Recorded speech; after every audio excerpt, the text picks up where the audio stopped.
नमस्कार। हाँ आज हम भगवत गीता के एक बहुत बहुत ही मार्मिक क्षण पर बात करने वाले हैं। जी। कुरुक्षेत्र के मैदान में अर्जुन का जो विषाद है, खासकर अध्याय 2 श्लोक 4 के संदर्भ में।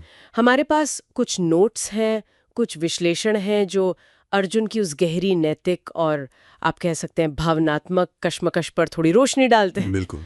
आज हमारी कोशिश रहेगी ये समझना कि भाई अपनी ही पूजनीय गुरुओं और बड़ों के खिलाफ जब अर्जुन खड़े थे तो उनके मन की गहराइयों में आखिर मतलब चल क्या रहा था। हाँ, ये जानना बहुत जरूरी है। तो चलिए इस पर थोड़ी गहन चर्चा करते हैं। जी तो अर्जुन यहाँ सीधे कृष्ण से सवाल कर रहे हैं जी। और उन्हें मधुसूदन और अरिसूदन कहकर बुला रहे हैं। हाँ, ये संबोधन भी महत्वपूर्ण है। श्लोक है, जी।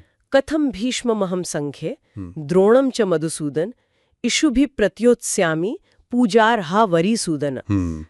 मतलब हे मधुसूदन, हे अरिसूदन, मैं युद्ध भूमि में भीष्म और द्रोण जैसे पूजनीय व्यक्तियों पर बाणों से कैसे हमला कर सकता हूँ। यहाँ ये जो शब्द है पूजार्हो यानी पूजा के योग्य, हाँ, ये बहुत बहुत वजन रखता है। बिल्कुल। ये सिर्फ एक औपचारिक सम्मान नहीं है। नहीं, ये गहरे असमंजस को दिखाता है ना। बिल्कुल। और यहाँ जो बात इसे मतलब असाधारण बनाती है वो ये है कि ये महज कोई युद्ध जीतने हारने की रणनीति का सवाल नहीं है। हाँ। ये अर्जुन के अंदर उनके मन में चल रहा एक गहरा नैतिक और मनोवैज्ञानिक भवंडर है, एक तूफान है। सही बात है। वो अपने कर्म की, उसकी वैधता पर, उसके औचित्य पर सवाल उठा रहे हैं। एक तरफ उनका क्षत्रिय धर्म है, उनका कर्तव्य, और दूसरी तरफ मानवीय भावनाएं हैं, गुरु के प्रति, पितामह के प्रति आदर है। हाँ, वो फंस गए बीच में। बिल्कुल। और कृष्ण को मधुसूदन कहना यानी मधु राक्षस का वध करने वाले, ये एक तरह से आप कह सकते हैं एक आंतरिक पुकार है। अच्छा, किस तरह की पुकार? मानो अर्जुन कह रहे हो कि भाई मेरे अंदर जो ये नैतिक संघर्ष का राक्षस है, ये जो द्वंद्व है, इसका आप वध करें, मुझे रास्ता दिखाएं। दुश्मन तो है नहीं। बिल्कुल नहीं। भीष्म पितामह जिन्होंने उन्हें पाला पोसा, उनकी रक्षा की, वो कौरव सेना के सबसे बड़े योद्धा भी हैं। जी। सेनापति। और द्रोणाचार्य, उनके शस्त्र गुरु, जिन्होंने उन्हें वो धनुर्विद्या सिखाई जिसके बल पर वो खड़े हैं। हाँ, जिसने उन्हें सर्वश्रेष्ठ धनुर्धर बनाया। तो जैसा स्रोतों में भी आता है, ये दोनों अर्जुन के लिए परम पूजनीय हैं, पूजार्हो। बिल्कुल, पूजार्हो। तो उनका सवाल सिर्फ ये नहीं कि मैं कैसे लड़ूं, बल्कि ये है कि इन पर बाण चलाऊं ही कैसे। हाँ। ये उनके मूल्यों और उनके कर्तव्यों के बीच एक सीधा टकराव है। सही कहा।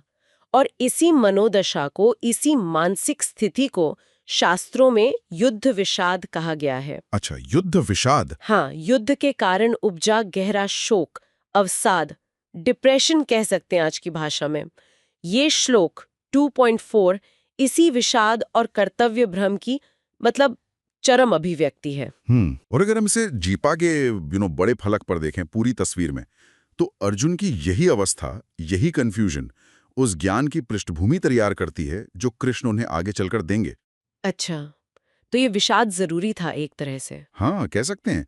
ये विषाद ही उस उपदेश का, उस टीचिंग का आधार बनता है जो उन्हें कर्मयोग और स्वधर्म का पालन करने के लिए प्रेरित करेगा, रास्ता दिखाएगा। जब आप स्वधर्म की बात करते हैं तो क्या स्रोत इस पर कुछ रोशनी डालते हैं कि अर्जुन के लिए उस क्षण कौन सा धर्म ज्यादा भारी पड़ रहा था? मतलब क्षत्रिय वाला युद्ध धर्म या फिर एक शिष्य और पौत्र का आदर धर्म? देखिए, स्रोत सीधे तौर पर अर्जुन के मन का वजन तो नहीं तोलते, जाहिर है, पर यह श्लोक ये स्पष्ट करता है कि उस क्षण उनके लिए आदर और स्नेह का धर्म, मतलब वो जो पूजार्हो वाली भावना है, वो उनके क्षत्रिय कर्तव्य पर हावी हो रही थी, भारी पड़ रही थी। अच्छा। उनका विषाद इसी द्वंद्व से, इसी टेंशन से उपजा है।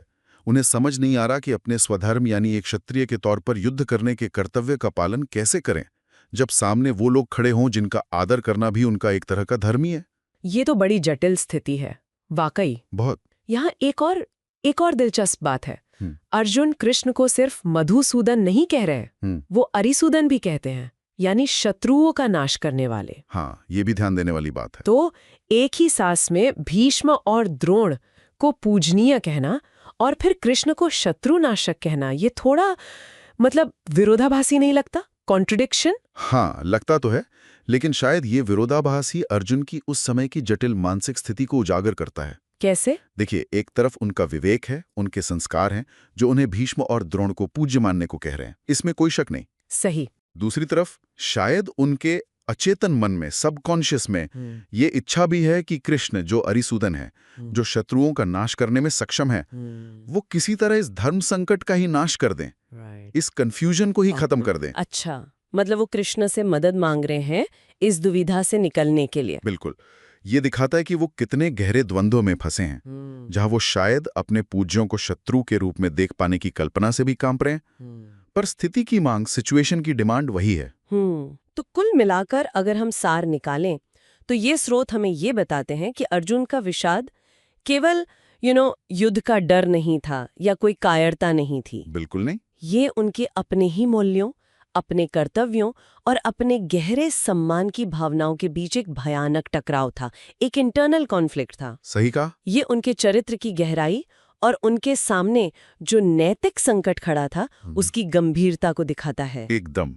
और यहीं से एक विचार के लिए, सोचने के लिए एक चिंगारी निकलती है। हाँ, बताइए। जब अर्जुन भीष्म और द्रोण को पूजार्ह मानते हैं, पूजनीय मानते हैं, लेकिन उसी सांस में कृष्ण को अरिसूदन भी कहते हैं, तो क्या ये महज कृष्ण की शक्ति का आह्वान है कि आप मेरे शत्रुओं का नाश करें, या इसमें कहीं ना कहीं ये छुपा हुआ भाव भी है कि अर्जुन अपने इन पूजनीय संबंधियों को ही अनजाने में ही सही उस अरि या शत्रु की श्रेणी में देख रहे हैं जिसका नाश आवश्यक हो गया है? ओहो, ये तो सोचने वाली बात है।